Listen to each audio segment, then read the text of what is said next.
I'd like to introduce Joel Larson. He is an analyst with the U.S. Department of Agriculture's Climate Change Program Office.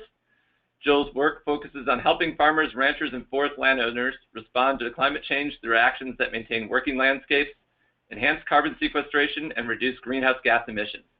He holds a Master's of Public Policy degree from the University of Minnesota and a Bachelor of Arts degree in Geography from Macalester College. In addition to agriculture, Joel's passions include his family, fly fishing, and brewing beer. And today, Joel's going to be talking to us about an overview of USDA's mitigation strategy. So I'm going to hand you the mouse, Joel, and you should be able to take over. Great, thanks, Dan. Thank you very much for hosting me today, especially to you, Dan, Steve, and Sarah, for helping me get set up. Unfortunately, Bill could not be here to present, so I'll be guiding you through an introduction to USDA's Building Blocks for Climate Smart Agriculture, which is a framework that we're using to help farmers, ranchers, and forest landowners respond to climate change across the U.S.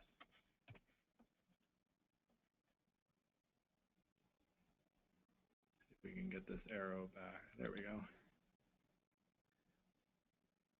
So what is climate smart agriculture and forestry? Well, it really is made up of 4 pillars. First, it promotes increases in agricultural and forest productivity and farm and forest incomes. It builds greater resilience to climate change for forest and agricultural systems. It reduces and removes greenhouse gas emissions associated with agriculture, forests, and land use change. And it increases energy production from farm and forest biomass.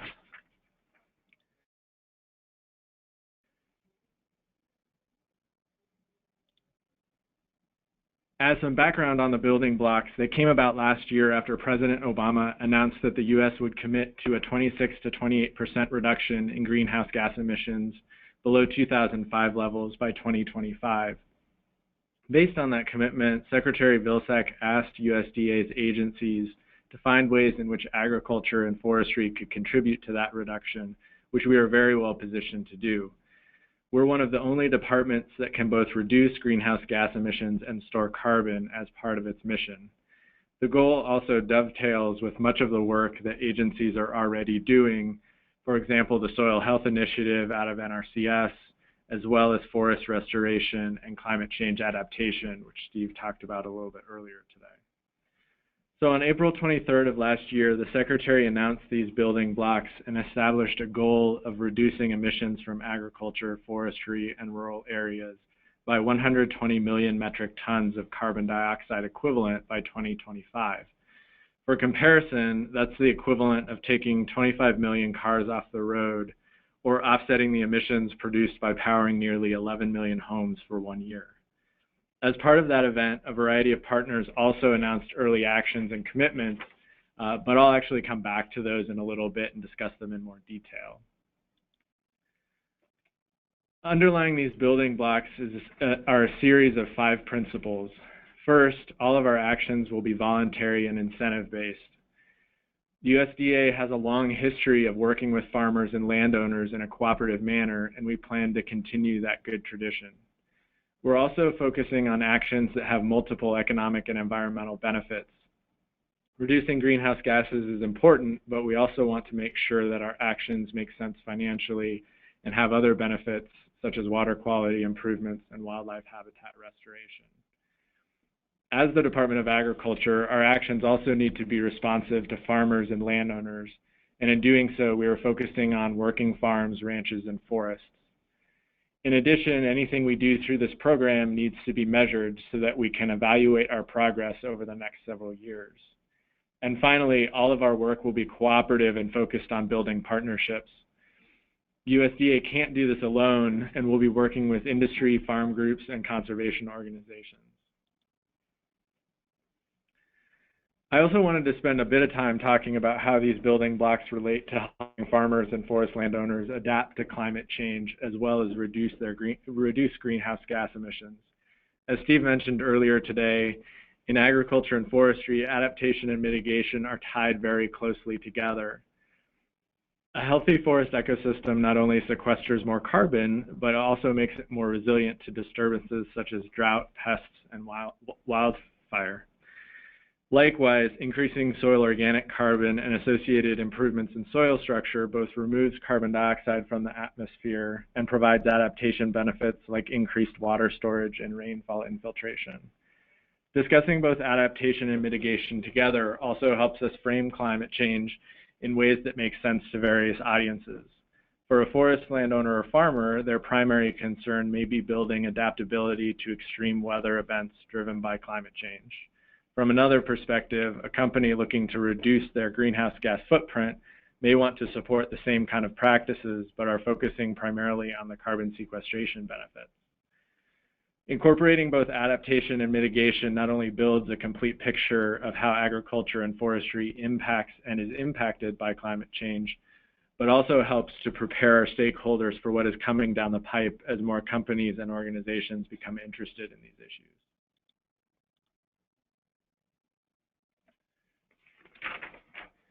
So what are the building blocks and how are they developed? After the Secretary asked agencies to look at the issue, they came up with these 10.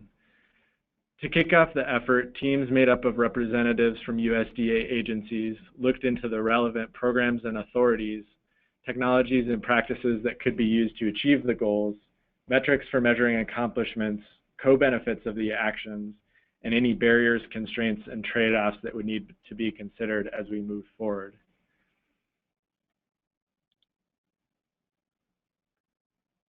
Each of the building blocks has specific, often quantitative goals that they hope to achieve. The first, soil health, aims to promote conservation practices that improve soil organic matter, reduce emissions from soils and equipment, and promote healthier soils nationwide. Nitrogen stewardship focuses on the effective use of nitrogen fertilizer through the appropriate rate, timing, placement, and source, or the 4 R's. Livestock Partnerships aims to reduce methane emissions from animals, primarily dairy cattle and swine. In particular, we're hoping to increase the use of solid separators, covers for manure lagoons, and anaerobic digesters. Conservation of sensitive lands aims to reduce greenhouse gas emissions from marginal croplands and lands that have high carbon sequestration potential. Likewise, the focus on grazing and pasture lands will reduce emissions by establishing grazing management plans on an additional 9 million acres by 2025. There are also several building blocks focused on forest and wood products. They include promotion of forest growth and retention on both private and public lands, promoting the use of wood products in commercial building construction, and supporting tree planting in urban areas. Finally, we are planning to increase renewable energy in rural areas and improve the energy efficiency of on-farm operations across the country, and finally, to support biomass from energy production. Other presenters throughout the next day and a half are going to be providing more detail on several of these building blocks, but I'll try and provide a high-level overview, including how they may specifically apply to the Southeast.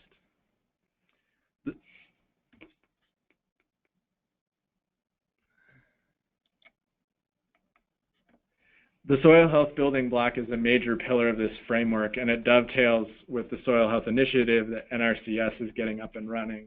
The goal is to take advantage of a large suite of management practices that increase the organic matter of agricultural soils and build the soil carbon sequestration bank. These practices include permanent reduced till and no-till, mulching, the use of cover crops, rotations with perennial forages, and incorporating organic amendments into the soil. So the nitrogen stewardship building block focuses on the use of the 4 R's to reduce nitrous oxide emissions and provide cost savings.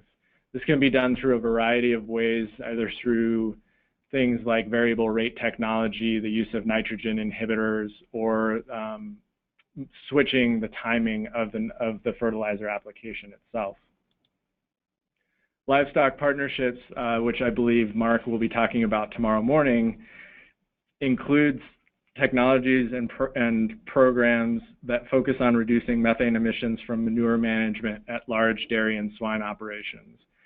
Specifically, we'd like to encourage the installation of anaerobic digesters, covering lagoons and other storage ponds, and encouraging enhanced solid separation The benefit of that last technology is that the products can also be used for bedding, compost, or as feedstock for energy generation later on.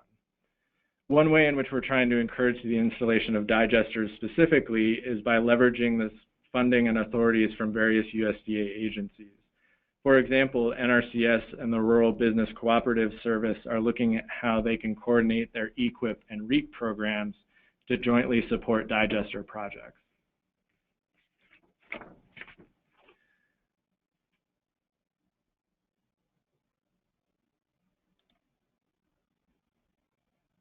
Although these building blocks focus primarily on lands in agricultural or forest production, we also did want to look at the climate impacts of retiring marginal acres, and specifically riparian buffers, wetlands, and organic soils. These retirements could be done through the Conservation Reserve Program, Agricultural Conservation Easement Program, or in partnership with state or private programs. One example of that occurring in the Southeast is a project where retiring CRP acres are being rolled into a private permanent easement to support bottomland hardwood ecosystems in Mississippi. This type of model is particularly useful here because currently CRP is fully subscribed at a maximum of 24 million acres. So in order for any new acres to be enrolled, we will have to find ways to take acres off those books, and one way to do that is through other easement programs. In addition, organic soils are of particular interest to the folks working on this building block because they are a large source of carbon dioxide emissions as they are drained and cultivated. There are small areas of these soils in North Carolina, Florida, and along the Gulf Coast, and we're looking at ways in which USDA's programs can be used to maintain the organic matter in those soils. For grazing and pasture lands, we're looking at ways in which we can encourage carbon sequestration through proactive grazing management planning and prescribed grazing. In addition to increasing the carbon content of the soil, prescribed grazing can also improve water infiltration and forage quality, much like the other soil health benefits that I was talking about earlier.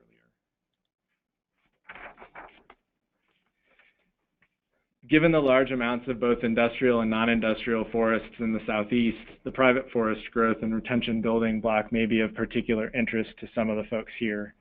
It focuses on protecting environmentally important forest land that would otherwise be converted to non-forest use by acquiring easements or fee interest in those lands.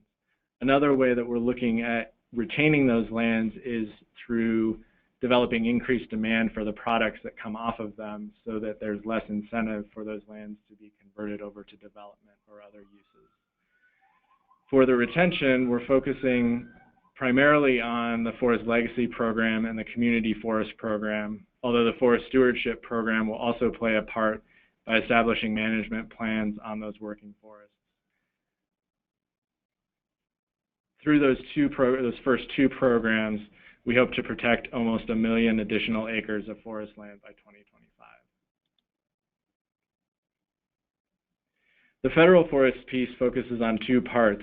First is reforestation after natural disturbances, and the second is restoration of federal lands to make them more resilient to that disturbance in the first place.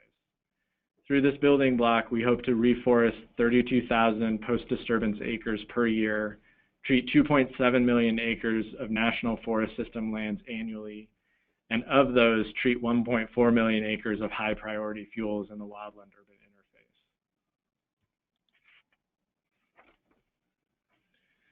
The promotion of wood products focuses on using harvested biomass to store carbon in durable wood products in buildings.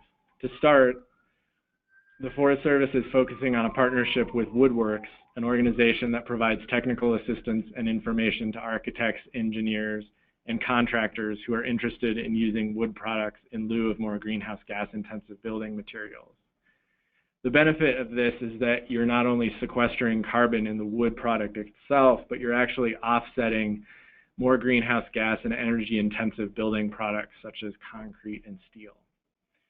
In addition, the Cooperative Forestry Program is encouraging changes in building codes to allow for more wood products in high-rise construction, and the Forest Service is sponsoring design contests like the Tall Wood Building Competition to raise awareness of the use of these products in construction.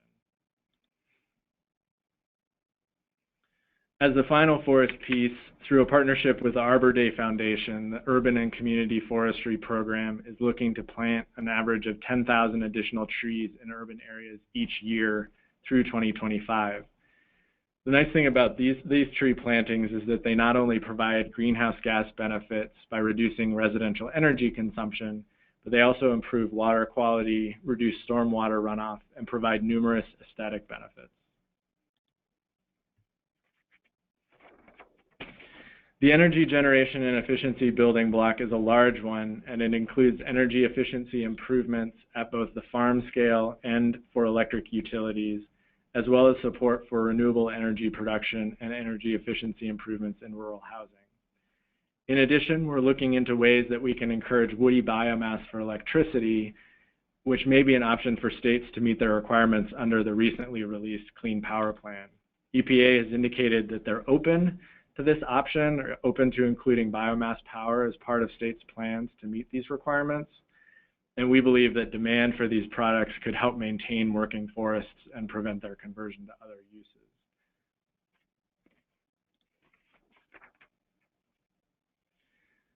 So these building blocks aren't limited to direct USDA action, however. A key component of them is coordination with a variety of partners. Secretary Vilsack and agency leadership are very open that USDA can't do this alone, and we want to make sure we can leverage the interest and expertise that our stakeholders in the private sector, as well as in the other public agencies and universities, can bring to the table. There are a variety of private companies, industry groups, and NGOs that are interested in these issues and can help us achieve the goals that we've established. As part of the announcement in April, a handful of groups went ahead and made commitments or goals that they established as well, including Field to Market, who plan to update their farm level metrics and enroll 50 million acres in their sustainability program. The Fertilizer Institute has committed to providing up to $6 million to improve nutrient stewardship across the U.S. The Nature Conservancy project here is the one that I mentioned earlier on the conservation of sensitive lands piece, which is enrolling 2,000 acres to reforest cropland in the lower Mississippi Valley. Equilibrium Capital Group, which is an investment group, is looking to use some of their funds to accelerate the development and growth of biodigesters and biogas facilities.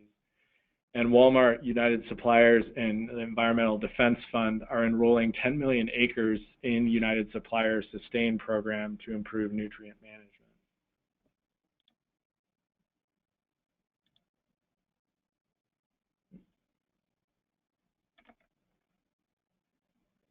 Go back a second.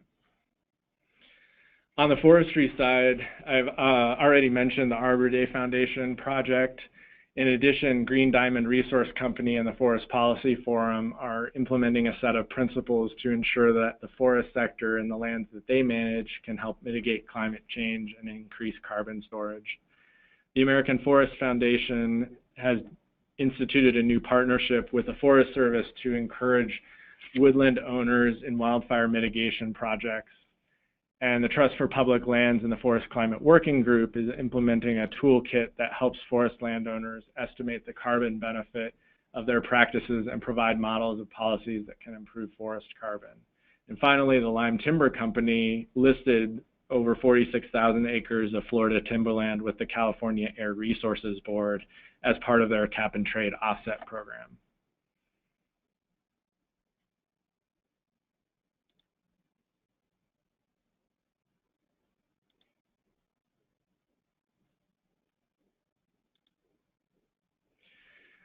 As far as next steps, we're in the process of developing implementation plans that we hope will both inform and be informed by regional discussions like the ones that we're having over the next couple days. The plans will lay out a path over the next 3 years for each building block and their respective agencies to get us on track for meeting the goals that we've set. We envision that the work plans will include at least 4 categories of actions.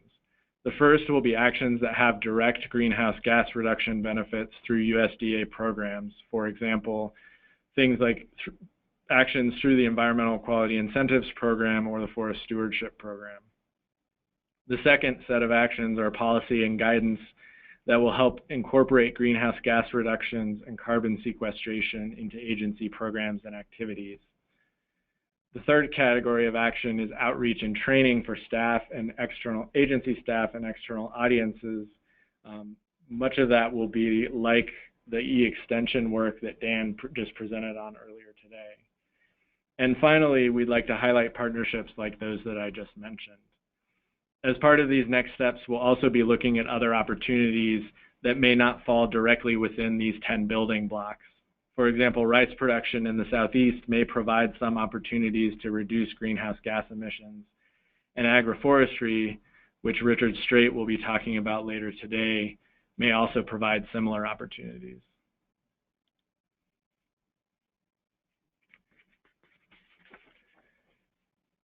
I did mention earlier that one of the principles of these building blocks is the ability to measure and track our progress. Doing so will help us highlight the good work that USDA and our partners are doing, as well as better track progress towards meeting the goals that we've laid out here. A major part of this tracking will focus on those direct USDA actions, like I mentioned earlier, as well as the indirect effects of practice and technology diffusion.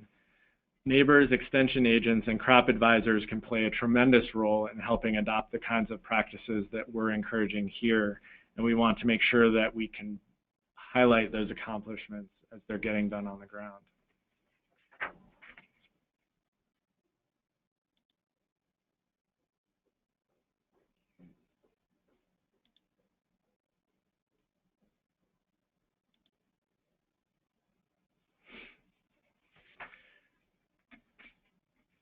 For me, the discussion over the next day and a half will be really interesting. I'm really looking forward to hearing what folks have to say.